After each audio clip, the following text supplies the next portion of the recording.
Добар ден, почитувани! Вие следите најновата Телма амбуланта. Петочното издание го реализираме во соработка со приватната клиничка болница Жан Митрев. Која е разликата меѓу забните мостови и протези? И кога се препорачува секоја од нив кај пациентите со делумна или целосна беззабост? Оваа дилема ќе ни ја разјасни доцент доктор Филип Тантуровски, специјалист по стоматолошка протетика во клиничката болница Жан Митрев. Разговорот ќе го проследите по рекламите, а ќе ви овозможиме да се вклучите во програма со ваши прашања. Останете на Телма.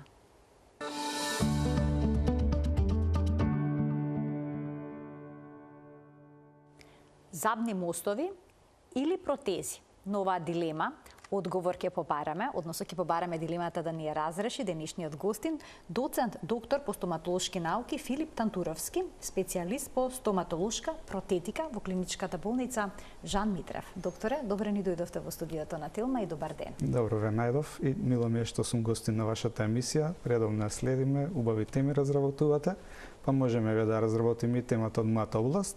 Во однос на тоа што го поставивте како дилема меѓу протези и мостови, главен проблем во денешницата кај луѓето што почнуваат да им фалат заби се токму овие два поими на кои да се одлучат во однос на финансиски аспект, во однос на естетски аспект. Пред се би назначил дека протетиката не сме да се гледа како занечиски проблем кој што само надокнадува нешто што ни фали, например зап, него тука тоа што ни фали е како протетско помагало кое што треба да се вметне во устната празнина, во сите биолошки, мислам во устната, во биолошкиот концепт и да биде да не пречи во останатите функции. Тоа се говорат да има соодветна естетика, мускулатурата соодветно да ја прими, да нема пречење и да не создава пречки или лоши ефекти на останатите заби што се преостанати и останатите ткива. Сега како главен избор дали да се одлучиме на протеза или на фиксен мост, зависно прво од самиот пациент. Значи, секој доктор настапува студиозно кон својот пациент, тоа е психолошкиот аспект, кој што прво почнува да го осознава пациентот што се неговите преиспозиции, што сака да добие, како е неговиот животен стил и што тој очекува од протетското помагало, бидејќи во денешницата протетиката веќе е осврната на повеќе на естетика. Сите ние се заснуваме на естетски принципи, меѓутоа како протетско помагало јас сум застапник на таа клаузула дека протетското помагало е нешто што не само надокнадува, како што кажав, изгубеното нешто во човековиот организам, независно дали е зап или друг дел од човековиот организам, туку тој треба да се инкорпорира и да врши протетска улога, односно да ги санира дефектите. Да има функционално значи нема еден единствен одговор што е подобро и што е посоодветно за секој пациент. Зависи од ситуацијата, но сепак забните мостови се едно од најчесто изведуваните протетски интервенции во стоматологија. Точно, најбараните, бидејќи се изостанува оној проблем на тешко навикнување како страно тело, кое што кај тоталните протези, мојот магистериум и докторат се базира на токму на мобилните протези.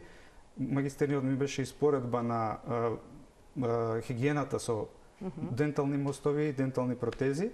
Ќе го разработиме, ќе го раскажем во следните прашања, меѓутоа сакам да назначам дека мостовите ги избираат луѓето преди да дојдат на стоматолог, они се свесни дека сакаат мостови, иако немаат такви услови, заради тоа што знаат дека мостовите не се вадат од устната празнина, но остануваат внатре цементирани и на некој начин се прифаќаат како свој заби. Некако попрактично им изгледа, попрактично, додека протезите се прво голема конструкција која што горната протеза има тоа небо, кое што што го викаат народски, што треба да се мора да го има за да таа вакуумира и да стои прикачена во устната празнина, да имаат леснотија во користење.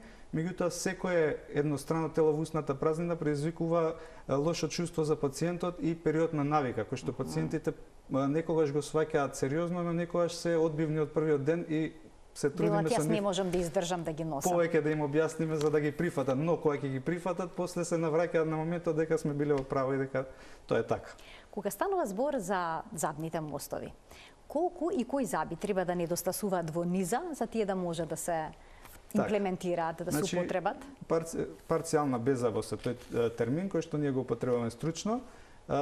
За парцијална беззабост имаме решение на мобилни протези, визил протези, некои поквалитетни, да кажам, метални протези, кои што се пофиксни во устната празнина и кои што може да се прават со припрема на мостова конструкција и мостовите, како што ги назначивте, значи тие најчесто нели мост е направа како што знаеме и од градежништвото со два стуба и попреку да ги спојуваат тие стубови, во случајот истото и со забите. Значи мораме да имаме два странични заби како столбови и заби што фалат кои што ќе се премостат. Меѓутоа, тие заби што фалат не треба да надминуваат бројката од 3 заби.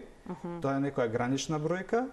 Иако некогаш, зависно од просторот, бидејќи со текот на времето, постара популација која што ги изгубила своите заби, забите имаат настојуваат да мигрираат према празниот простор, што значи ако пациентот знае дека изгубил на пример 4 заби, а доаѓа и сега се вика дека дознал од негде дека 3 заби му фалат, не може да стави мост. Меѓутоа, ако тие заби мигрирали и просторот е веќе намален како за 3 заби, стоматологот може слободно да изврши мостова конструкција која што ќе се направи соодветна на устната празнина и нема да има никакви проблеми. Сме среќавале во праксата и поголеми конструкции, но доколку тоа се случува, тогаш веќе зборуваме за еден циркуларен мост, односно кој не се базира само на два крајни заби, него се базира на поголема конструкција која се вклучува и други заби. Сега, дали секогаш треба да се обработат, да се избушат забите на кои што ќе биде поставен мостот? Да, значи за да се постави некоја конструкција, забите најчесто се стружуваат, зависно од тоа, значи колку и како ни е потребна ситуацијата да адаптираме. Тие имаат помалку состружување, повеќе состружување, значи главната цел на стоматологот од професионален аспект е да воспостави соодветна оклузија, соодветна џвакална површина која што пациентот понатаму ќе ја служи, а мора да напоменеме дека оклузијата, односно склопувањето на забите кај секој пациент не е исто, значи идеалното ретко се случува, може и го нема, се доловува со помош на соодветната гранка ортодонција, меѓутоа секој од нас човек имаме така наречена хабитуелна оклузија, која што не и да ни фалат заби и да имаме криви заби, ја добиваме некој контакт на сите заби, за да може да има стабилност во стоматогносниот систем, затоа што доколку немаме стабилност, ќе дојде до природата си настојува да дојде до некакво искривување на вилицата, до некаква асиметрија за да го добие тој контакт и затоа се среќаваме во секојдневието со проблеми од стоматолошки аспект, каде што протетиката покрај тоа, па ќе кажам што го надокнадува забот што фали, таа игра голема улога во естетиката, меѓутоа не само на надокнадени заби, него во целата физиономија на човекот што ги надокнадува. Значи, со самото протетско помагало ние враќаме и физиономијата нормална, прифатена од човекот, значи секојдневната, да кажам, универзалност на некој лик на човек, со помош на протетиката. Затоа и со мобилните протези, кои што исто така се надворешни предмети кои што се ставаат во устната празнина, да ги наречам, и со нив ние имаме соодветни мерки кои што се базираме за да добиеме правилен загриз и да ја вратиме физиономијата нормална на човекот. Веќе споменавте, што го споменавте загризот. Што ако лицето кај кој што ја ставате забни мостови има длабок загриз или пак има неправилен загриз? Значи, може ли да се направат мостови? Секојдневна пракса што се случува со пациенти, значи имаме и помлади и постари, како што кажав, со еве да кажеме тоа е ортодонтски проблем веќе, кој што треба да се разгледа стручно и постапно, треба прво тој пациент да се советува и да се третира од страна на ортодонт, за да тој загриз се нормализира, па после тоа да се надокнади со протетско помагало доколку фали зап или како што напомена во денешницата доста атрактивно со естетско-протетска конструкција која што едноставно пациентот вика не сум задоволен од формата на забите, сакам да имам Hollywood smile, некои убави заби кои што јас претходно сум ги немал и имам таква желба. Така што во однос на естетиката мораме прво постапно да ги решаваме проблемите, меѓутоа мултидисциплинарно, меѓутоа пациентите некогаш од недостаток на време, од недостаток на економски средства, тие се одлучуваат за брза реконструкција. Најчесто се имаме доста и патници кои што нели надвор работат, па доаѓаат тука да си ги направат своите заби. Нивното време е кратко на престој и они сакаат што побрзо да завршат, а да добијат резултат.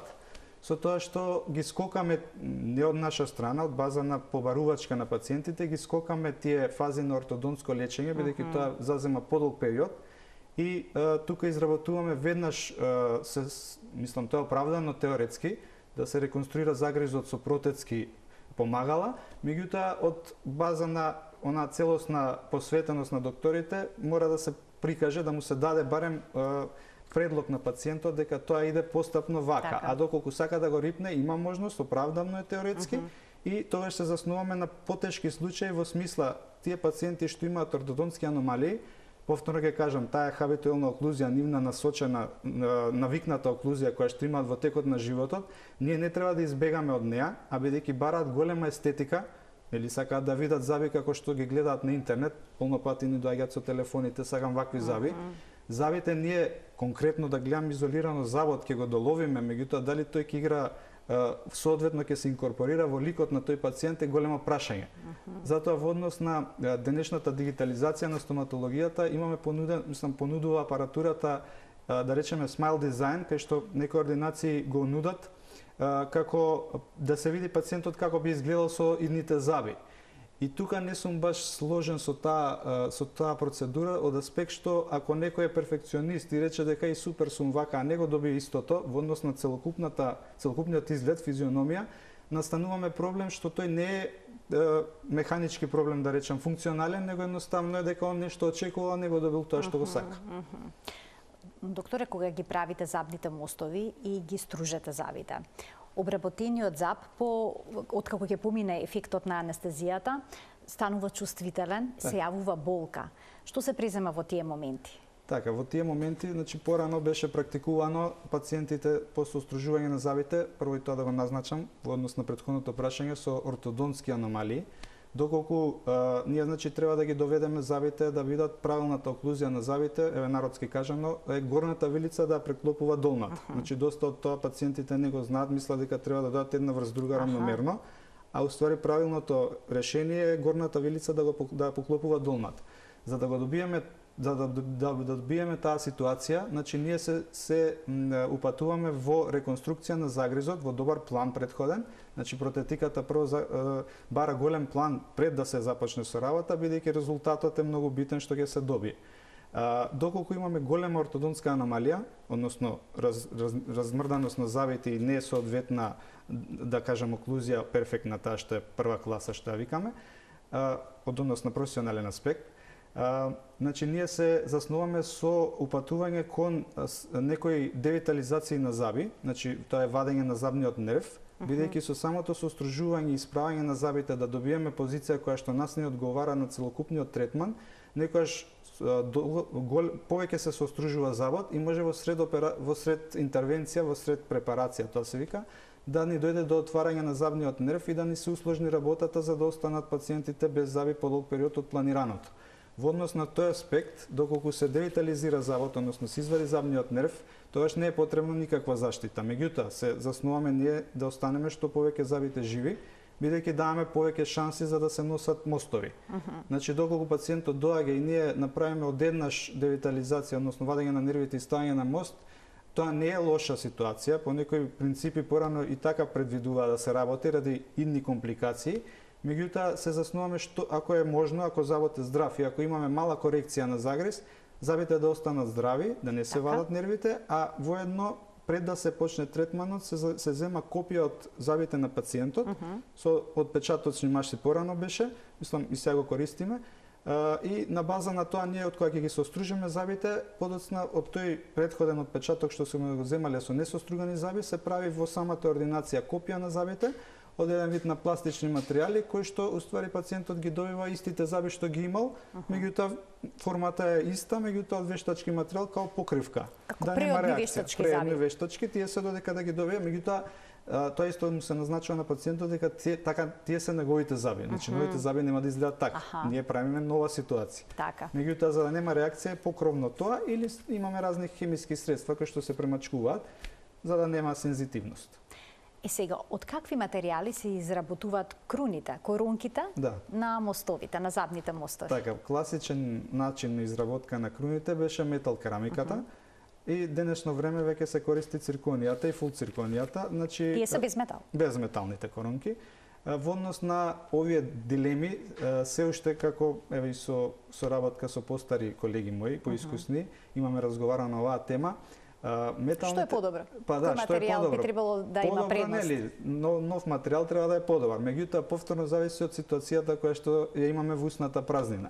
Метал керамиката се уште не е изоставена, бидејќи металот како материјал самиот има голема цврстина што не може да се долови со друг материјал и тој самиот блок на заби што се прави, значи премостениот дел е доста подсврст во однос на цирконијата, затоа што нели имаме метална подлога и кај него се случуваат некои несакани ситуации, упнање скршено.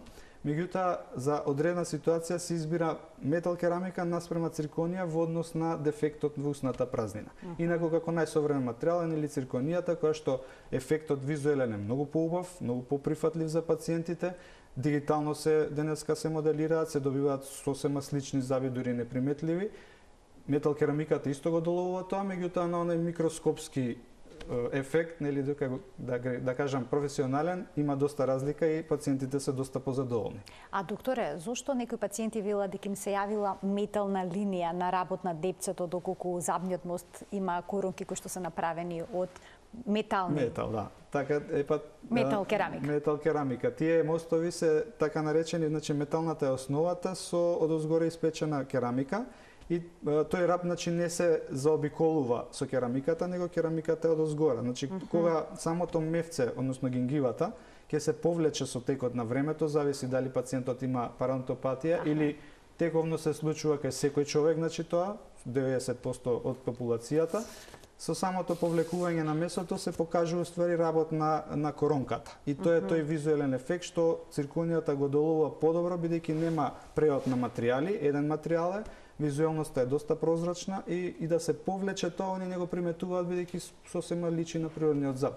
Бидејќи самиот природен зап, преодот од коронката, односно видливиот дел и коренот на забот, доколку почне да се открива коренот на забот, видливиот дел на преодот исто така има разлика. Меѓутоа со цирконијата тоа е доста слична и нема пациентите не ги воочуваат тие ситни разлики, а металот е доста воочлив. А што влијае на долготрајноста и функционалноста на забните мостови, односно колку е животниот век? Така, обично прифатлива некој просек што го кажуваме практично, меѓутоа не е како правило, е околу 10 години. Зависно, нели, тоа се зависи од животните навики на пациентот, од тоа како ги користи, како ги чува, повторно од хигиената. Сега можам да го напоменам моментот во однос на мојот магистериум. Тоа ми беше тема, исто така сакав да видя темата прифатлива со народот, за да од мојот магистериум да имаат и некоја полука обичните луѓе, не само професионалците. Испитував хигиена, значи, на мостови, мобилни парцијални протези, значи едните се вадат од устата, едните се како природните зави. Во однос на квалитетот на материјалот, едните се акрилатни, каде што погрупен материјал, да кажам, во однос на денталниот плак, од друга страна порцеланот кој што е доста мазен и доста инертен на биофилмот. Меѓутоа, кај популацијата ја се сретнав со скоро идентични, да кажам, ситуации во однос на хигиената. Значи, сепак зависи хигиената многу од самата персона што ја одржува. Значи, да, материјалите се усовршени, добиваме една перфектна сјајност на материјалите, која што за протетиката е доста битна и воопшто за стоматологијата, и кога се прават пломби, значи таа сјајност е за нас битна за да нема микроструктури, микропростори каде што лесно може да се задржи плакот и да се таложи. Значи сјајноста го возможува тој да отпаѓа и самото да се случува и само чистење во устната празнина, покрај тоа што ние нели треба да додаеме свое чистење персонално. Меѓутоа се сретнав со сличен проблем, така што како главен совет на гледачите на популацијата е дека сепак иако имате вештачки заби, мора хигиената да се продолжи, бидејќи многу од популацијата мисли дека моите заби ги завршив, ставив вештачки заби, не треба да мијам заби, да.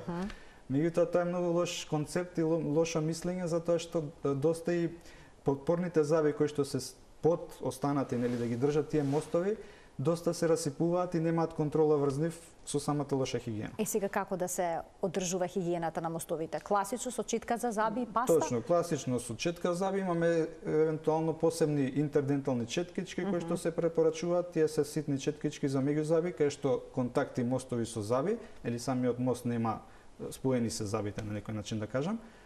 И исто така денеска доста соодветно средство кое што дава поволни, да кажам, поволна оценка во однос на чистењето е денталниот туш, односно water picot на англиски. Тоа е како апаратче кое што се полни со вода, на копче шприца и таа вода под голем лас иде према забите и вади се од нив останати работи што не може да се дофатат со четка. Кај стоматологот се Не, тоа се купува во продавница за домашни услови. Кај стоматологот сличното средство е на пустерот што дуваме ние со вода.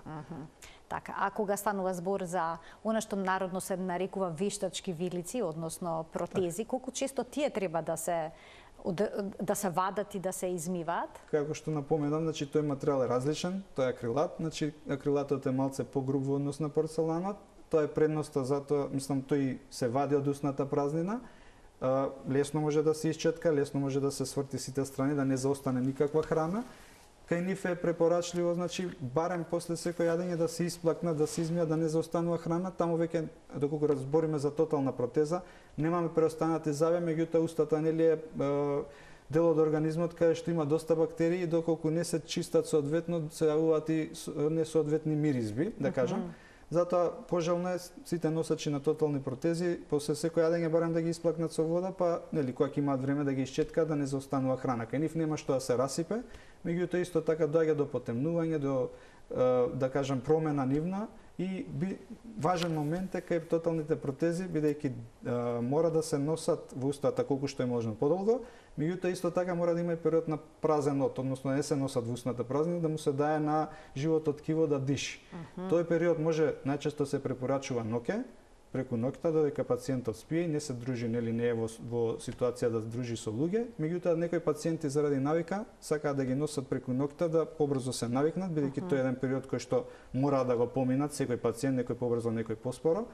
И доколку сакаат навечер да ги носат да стекнат таа навика, тогаш се препорачува преку ден кога ќе имаат време 3-4 сати да одморат ткивото. Пред да преминеме детално за тоталните протези, уште малку ќе се задржам на забните мостови. Так. Дали представува ризик храната што се конзумира, кога станува збор за долговечноста на...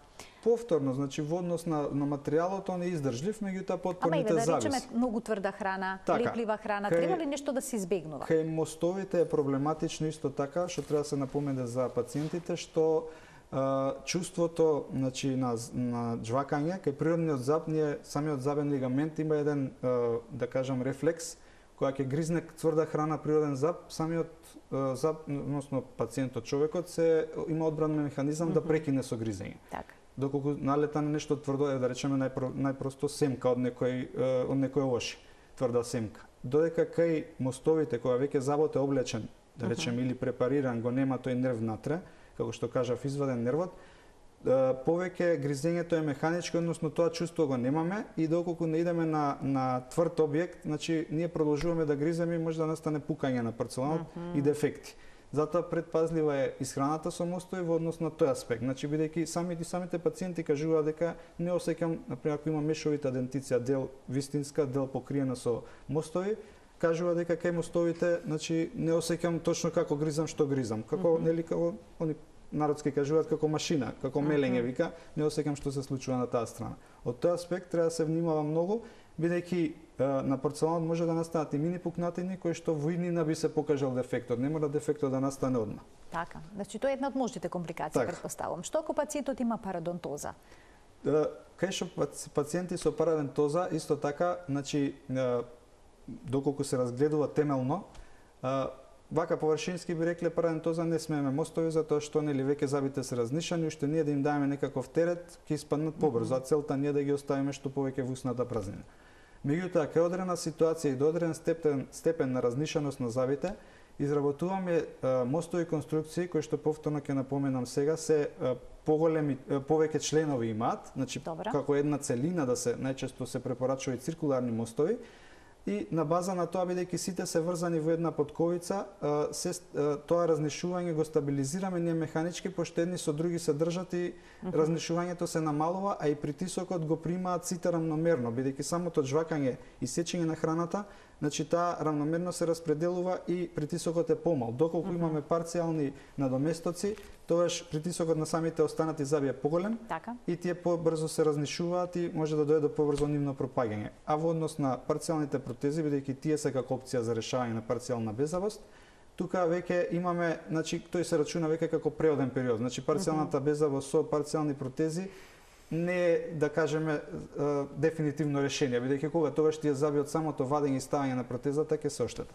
А може ли да се прават корекции од како веќе ќе бидат поставени мостовите? Мостовите, значи, се пробуваат и се прават сите корекции пред да се цементираат дефинитивно во устната празнина ради процесот на печење на керамиката. Значи на изготвување на цирконијата. Значи штом се изработат лабораториски, доколку значи затоа и на пациентите им даваме можност да се изберат, да се пробаат, да имаат природен период каде што тој не е битен колку е, бидејќи имаме привремени цементи кои што исто така ги фиксираат мостовите како трајните. Така. Значи они се служат со забите, тој момент кога ќе прифата дека е се во ред, дека естетиката задоволува, некојаш се јавува нели гризење на образите од самата реконструкција, тоа е природен исто период, додека се надмине тоа за да пациентите на крај кажат дека еве сега сум супер, да се стават дефинитивно забите и после тоа не може корекција. Се случува да излеземе во пресред ради естетика да пробаме некоја реконструкција, меѓутоа тоа не е трајно решение. Некојаш може за еден ден да падне, некојаш може за неколку дена. Значи доколку се случи дефект, веќе треба да се размислува на промена. И имаме, нели, да кажам, од економски аспект размислуваме промената да биде нецелосна, значи да излеземе во пресред, на таков начин, може доколку дозволуваат условите. Парцијално. Да. А обично колку време е потребно за пациентот да се навикне на мостовите? Обично десетина дена се окей за мостови, за протезите е подолго, околу месец дена. Така, сега ќе преминеме на протезите, но претходно да ги поканам гледачите да се вклучат со нивни прашања во програма. Исто така, доктори, мостовите се начин за премостување на беззабоста. Так. Сега, има мобилни и фиксни протези, но и едните и другите може да се извадат. Точно, така? Да, тие се модерната технологија, значи на стоматологијата веќе преминуваме кон онаа фаза, значи тоталните протези се поим кој што секој пациент завршува со нив. Што и да се случи измеѓу, последната варијанта е тотални протези. Тоа е тоа што народски се нарекува вештачка вилица. Вештачка вилица и тоа не е избежно се уште, значи дали се дава како природен период, нели во денешно време е воведена имплантологијата, која што е доста зависна од протетиката и која што протетиката е главната наука која што врши план на реконструкција на забалото и без протетскиот план, значи имплантологијата не би била успешна, така што секој протетичар прво треба да даде соодветен план како да се реконструира забалото, што ќе се добие, што се планира да се добие и во однос на имплантологијата се тие фиксни и протези кои што се фиксираат со помош на штрафчиња за самите всадени импланти. Тоа е новата ера, да кажам, во стоматологијата, каде што пациентите, да речеме, со 4 или со 6 импланти, со нивно всадување и одозгора се изработуваат повторно акрилатни пластични протези. Но без непце, така? Но без непце, тоа е главниот значи, проблем избегнат, задоволен од страна на пациентите.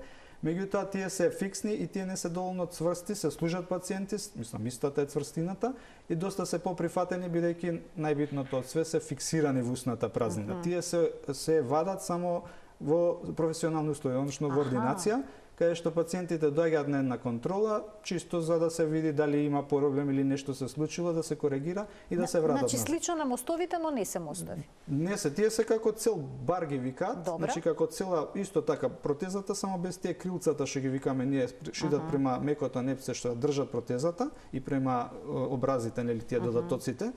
Значи тоа е само горниот дел кај што стојат забите, забите се наредени, нели имитираат бојата, забите се бели, базата е розова.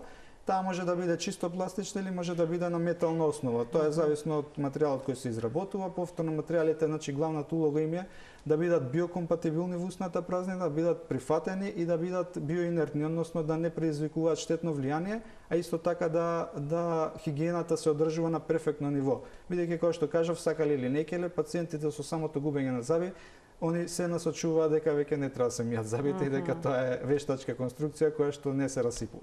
Така, има сега тотална протеза, но има и парцијална протеза. Така. Какви се пак тие се парцијални? Како се носат? Сосема исто, меѓутоа парцијалните протези значи се надокнадуваат заби кои што делумно фалат, делумно се присутни. Повторно тие се од економски аспект, доколку пациентот се одлучи за поевтина варијанта, инаку поправилна варијанта би биле мостовите. Тие се исти како тоталните, само што имаат дел природни заби, значи ги изостануваат с природните заби, имаат надокнадено само заби каде што фалат, повторно со тоа непцето, базата на протезата, која што кај пациентите смета. Едина предност во поранешно време, значи измислени се визил протези, тие се метални, исто така парцијални протези. Меѓутоа металот е повторно потцврста легура која што може да се избегне тоа небо, односно да се намали, да биде како две прачки или некоја ситуација каде што пациентот ќе има допир со јазикот спрема неговото непце и ќе има поприфатливост на таа протеза. доста цврсти се и доста се комбинираат со фиксни, односно мостови конструкции. Пак ќе ви кажам, ова зависи од ситуацијата во устната празнина, значи пациентите се заснуваме да им понудиме претежно фиксна варијанта, колку што е можно. Така. Доколку, како што напоменав, не е во можност да се направи мост, односно да имаме крајни два заби, а да добиеме некоја фиксна конструкција која што пациентот полесно ќе ја прифати, тогаш е таа визел протеза со припрема, односно што значи припрема, забите што се преостанати, најчеста ситуација се тие што се гледаат, бидејќи тие остануваат по исправни, по нерасипани во устната празнина, тие се препарираат, се става на нив фиксен мост кој што до страна носи како копчиња. Добро. И на тие копчиња се прикачува металната протеза. Значи таа е таа протеза на копчиња што народно се кажува, се опишува. И таа е пофиксна, поприфатлива. Меѓутоа повторно е голема. Повторно голем имаме. Тешка за прифаќање. Да, ќе зборуваме и за прифаќањето, но претходно да им дадеме можност на гледачите да постават прашања во денешната Телма амбуланта. Добар ден за првиот од нив. Добар ден. Го очекуваме првото прашање од гледач. Добар ден. Повелете, во програма сте. Сакам, јас ве пратам цело време. Така. И сакам да ми даде докторот негова и од телефонски број од амбулантата негова. Така, ви благодарам за вклучувањето. Докторот работи во приватната клиничка болница Жан Митрев. Таму сега има нов одел за стоматологија. Да. Треба да, мислам, пациентите исто така, веќе некои се упатени, меѓутоа се уште некои немаат дознаено, значи целосен одел со покриеност од страна на сите бранши, сите гранки на стоматологијата. Работиме секојдневно, значи исто така сме и на дежурна служба, значи покриено е 24 часовна грижа за пациентите, така што во секое време повелете, таму сме, може да поминете, да видиме, да разгледаме. Студиозно се разгледуваат работите, нема брзање, се договараме сите заедно и настапуваме со соодветна процедура, реконструкција. Ке го вклучиме следниот гледач. Добар ден. Добар ден. Повелете. Прво поздрав до вас и до докторот со едно прашање. Ало? Да, ве слушаме, одлично го очекуваме прашањето. Повелете.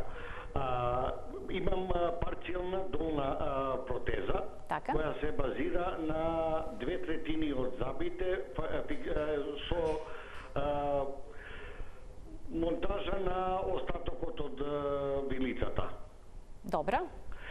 Во моментот ми е проблемот еден, дека почнуваат моите заби, иако немам парадентоза, по мислење на стоматолозите со кои се консултирав, да се клатат и да дојдеме во ситуација дека парцијалната протеза почнува да се клати и она заради тоа што нема ослонац на сопствените заби. Така, па претпоставувам ве интересира што е решението во вашиот случај. Така е. Така, ви благодарам за вклучувањето во програма и за поставеното прашање. Повелете, доктор. Така, значи тоа го напоменав јас и во моето излагање. Значи таа парцијална протеза е како преоден период, значи ја кажавме, значи не е за постојано. Ова очекувана варијанта е сега зависно нели во кој момент се ставила, како биле забите претходно. Значи не е ништо возбудливо страшно од страна на пациентот, чисто да му се долови. Може да помине, да го видиме, значи тоа може да се реши со зависно и колку време ги носи, значи тоа не знам дали не го слушнав да каже. Обично и парцијални мобилни протези се препорачува да се носат до 5 години и да се направи нивна замена. Меѓутоа повторно тоа не значи дека фиксно треба 5 години да се носат. Над 5 веќе не е препорачливо ради самиот материјал во однос на квалитетот на материјалот, настанува негово трошење, променување на боја, променување на форма, зависно како се користи, што се користи. Кон што се пристапува по тоа? Се прават нови протези. Значи се препорачува да се замена. На забите? Во однос на расклатувањето на забите, значи тоа може да се случи и до тие кукици што ги држат забите. Тие се метални жички кои што ги прицрстуваат забите.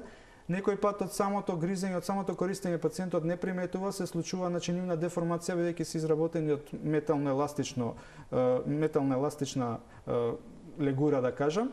и која тие исто така кај парцијалните протези пациентите мора редовно да доаѓаат на контрола баш од овој аспект, затоа што они не приметуваат, ги користат, ќе се јави негде болка, ја занемаруваат бидејќи таа ќе се изгуби, нема да остане постојана и тие веќе добиваат нова положба, односно не се фиксираат на правилното место во устната празнина и доаѓа до тоа растлатување. Тоа не е проблем, дефект, некој да кажеме грешка, меѓутоа тоа е тековна работа, затоа и стоматолозите, нели она главната клауза, посетувајте стоматолог и кога не ви е потребно. Така. Заради контрола баш на овој аспект, а во однос на решавање на проблемот ништо страшно, може да помине во клиниката, ќе го видиме, ќе му предложиме решение. Да ги вклучиме и останатите гледачи. Уште едно прашање од гледач во продолжение на денешната Телма амбуланта. Добар ден. Јас се надевам дека гледачот успешно ќе се вклучи. Имам знак дека има уште двајца гледачи, така, добар ден, повелете. Добар ден. Добар ден, одлично ве слушаме, повелете. Само ќе ве замолам. Јас би сакала да прашам, јас имам горе имам циркуларен. Само ќе ве замолам, разговорот следете го преку слушалката, а не преку вашиот ТВ приемник. Слушалката, ама не го имам до крај намарено. Така, намалите го за да нема конфузија, следете не преку слушалката. Добро. Така, повелете. Добар ден. Јас имам горе на горната вилица циркуларен мост. Добра. Меѓутоа сега некои заби ми се расипаја под мостот и ќе морам да ги вадам. После тоа за импланти немам коска. Па разбрав дека имало некое полнење на коска. Така. Колку време тоа трае и дали тоа гарантира дека до крај ќе ми останат тие импланти со полнење на коска? Такове одлично прашање. Ви благодарам за вклучувањето во програма. Повелете, докторе. Така, во однос на таа коска, нели што ја знаат гледачите, точно дека се има опција за додавање на коска, меѓутоа зависно е колку фали коска. Значи во однос на овој случај би било невкусно вака да се, мислам, не е пријатно да се разговара вака на телевизија, бидејќи не знаеме точната ситуација колку е таа коска што фали, колку е тоа многу, каде фали, во кој дел фали. Нели ние на една 3D снимка правиме проценка на тоа каде има и колку има коска, доколку предложено е да се вади целиот мост, односно забите што останале веќе не може да носат следна мостова конструкција, тогаш би ја поканил гледачката да дојде во нашата клиника да направиме една 3D снимка или доколку има да ни ја донесе, врз база на тоа да видиме колку фали коска и дали таа е изводливо да се надокнади и да се стават после тоа импланти. Меѓутоа, во однос на трајноста на имплантите, нивната трајност зависи од многу принципи, многу услови.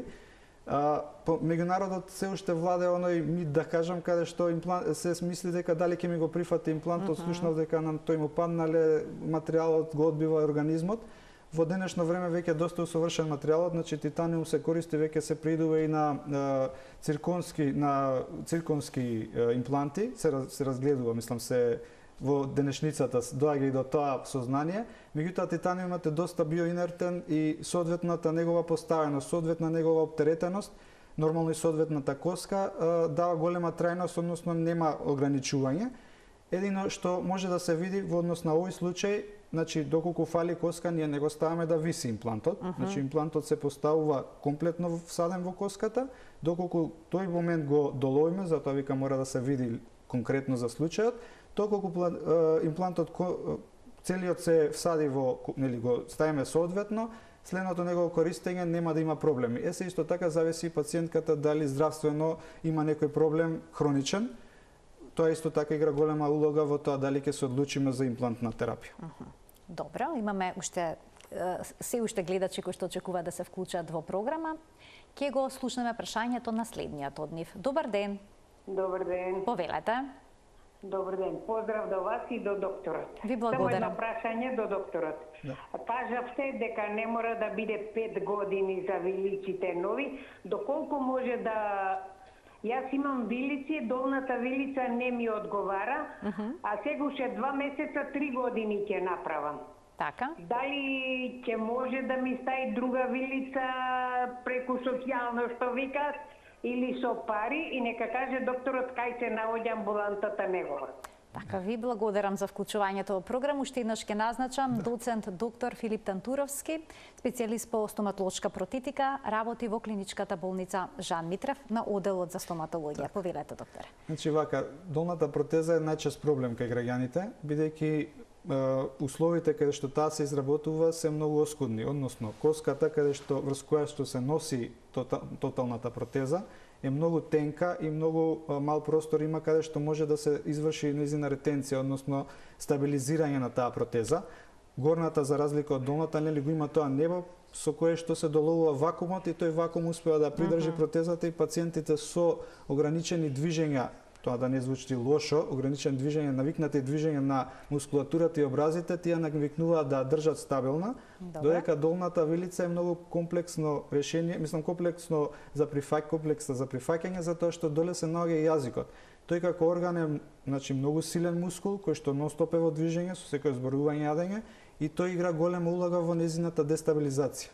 Меѓутоа, со текот на времето, значи да дојде периодот за изработка на тотална протеза, пациентот е во поодмината возраст, самата коска се троши со самото тоа што нема заби, значи забите и присуството на заби, притисокот и храната или ја сечат, треба да се јуваат и нема удар на коската. Секој удар на коската се случува нејзина ресорпција, односно намалување на таа коска, и бидејќи долната вилица анатомска структура ни е потенка и со самото нејзино намалување, значи доаѓа до лоши услови, намалена површина каде што може да се изработи, има специјални техники како да се екстендира таа протеза, каде да се настојува да се продолжи, нели тие анатомски структури каде што во однос на повторно соединението на мускули и самиот пациент, волјата на пациентот, можно е да се стабилизира, негде добиваме вакуум и кај долната протеза, доколку коската е зачувана и навремено, значи, реагирано, пошто некои пациенти знаат да одмине период па да речат ај сега ќе правам протеза. Значи протезата и било кое протезско помагало, намалена коската, ресорпција доаѓа на коската. Ресорпција доаѓа и затоа кај секое губење на зап, пациентот мора веднаш да го санира за да не дојде до понатамошни проблеми во неговиот живот, односно еве и кога фали дел од забите, тој дел каде што фалат заби, значи коската ако има удар од храна и било што, таа се ресорбира.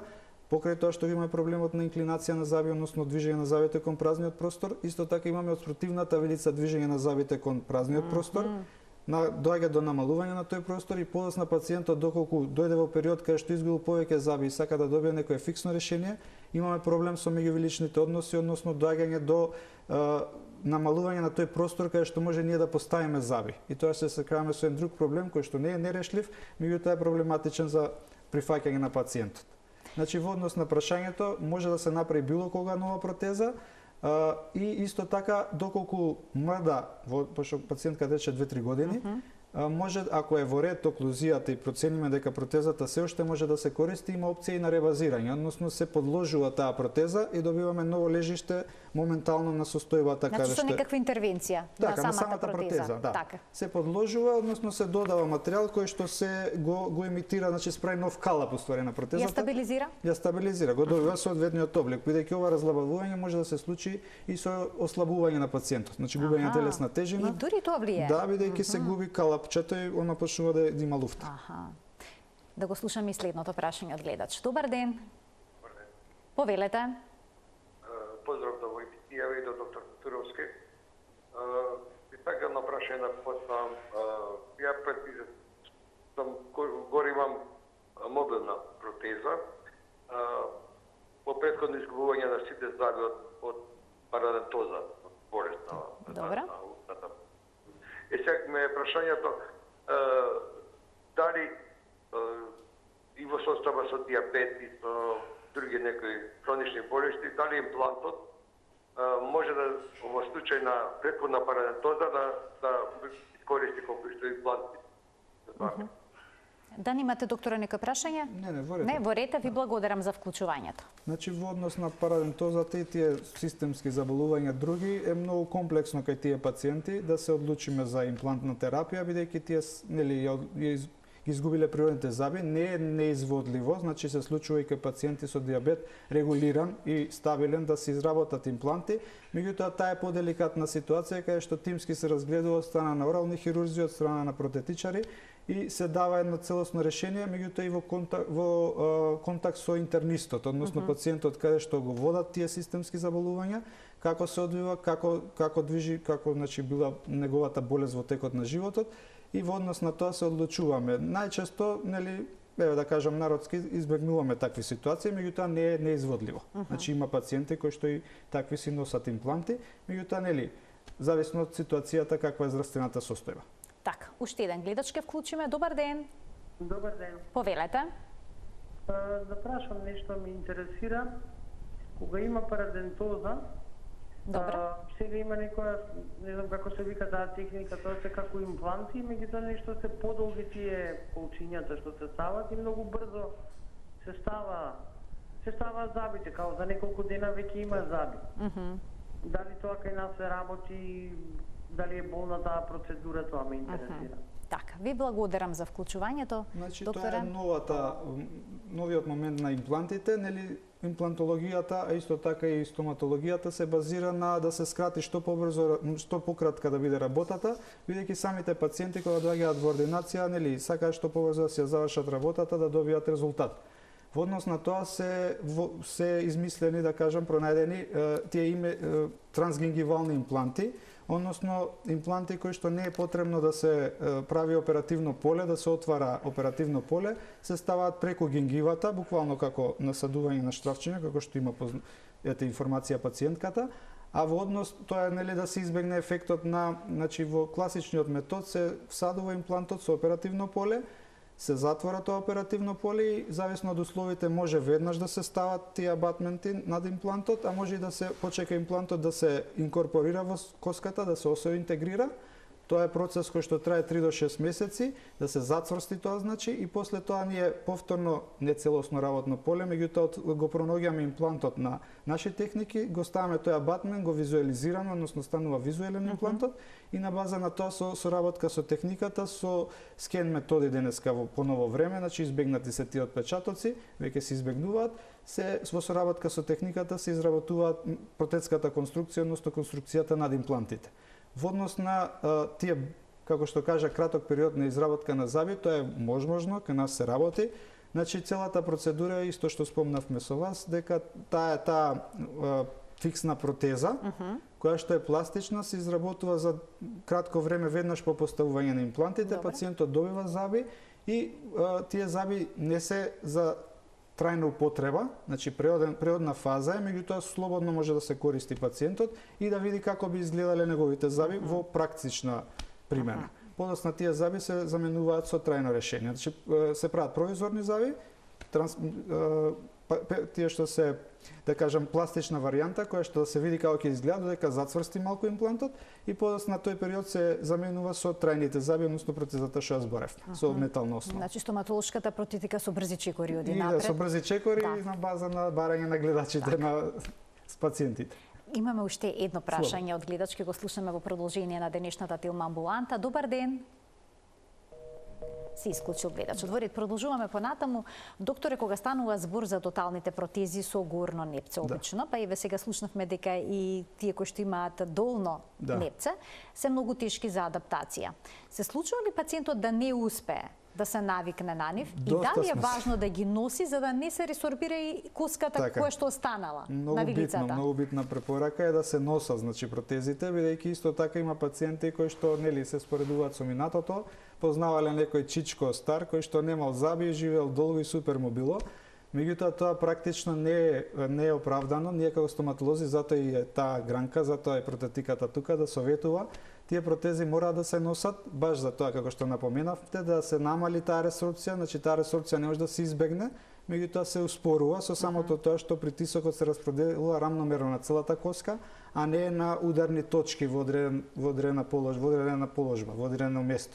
Со самото тоа што се разложува притисокот, коската прво го прифаќа поослабен притисок, бидејќи е разложен, и разложен е исто така и во однос на местото. Значи, по целата вилица се разложува.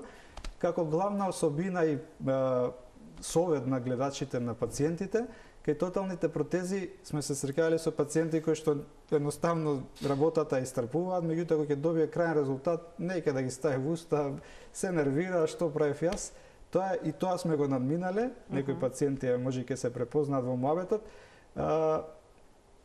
Како препорака е упорноста. Значи, една главна препорака прво за користење, нели има пациенти кои што имаат голем ефект на голема дразба на, да кажам, на гадење.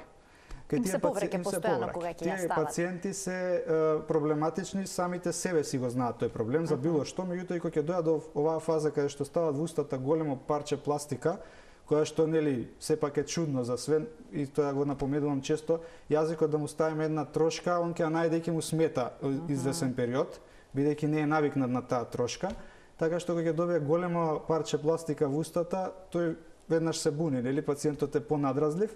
Меѓутоа со упорност, нели не мора да се носи првите периоди од одма, се става 15 минути, пола сат, 2 сати, тој период се зголемува и бидејќи со самата физиологија, секое страно тело што ќе дое во устната празнина, како што и во моментов протезите ги осеќа организмот на почетокот, значи се советува како совет од стоматолозите со првото ставање на протезите да се користат и бомбончиња кои што психички пациентот го избегнува моментот да размислува само на протезите. Значи он со самото лижење на бомбонче ги голта плунките кои што повеќе се лачат, не му сметаат бидејќи во однос на бомбончето тоа е нормално и побрзо доаѓа до совладување на нивното носење.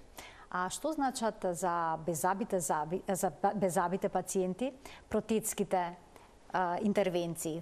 Од аспект на самодовербата, на социјалната дружба, на дружбата со пријателите? Многу битен момент во денешницата. Има една слика нели што врти по интернет каде што на пациент му е избришана веѓата и му е избришан забот.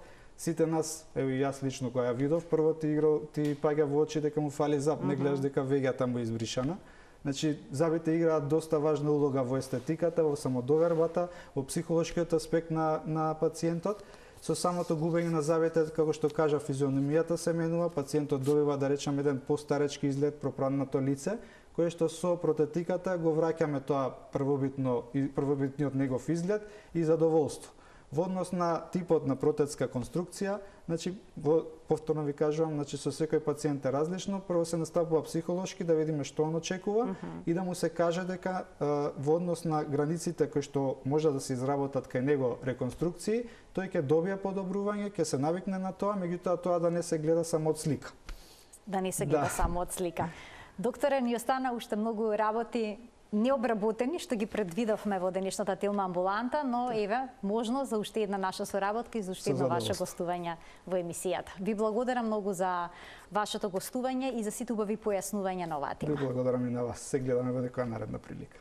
Почитувани, ова беше уште едно издание на Телма амбуланта што го реализиравме во соработка со приватната клиничка болница Жан Митрев. Ви благодарам на вниманието со кое што не следевте. Пријатно.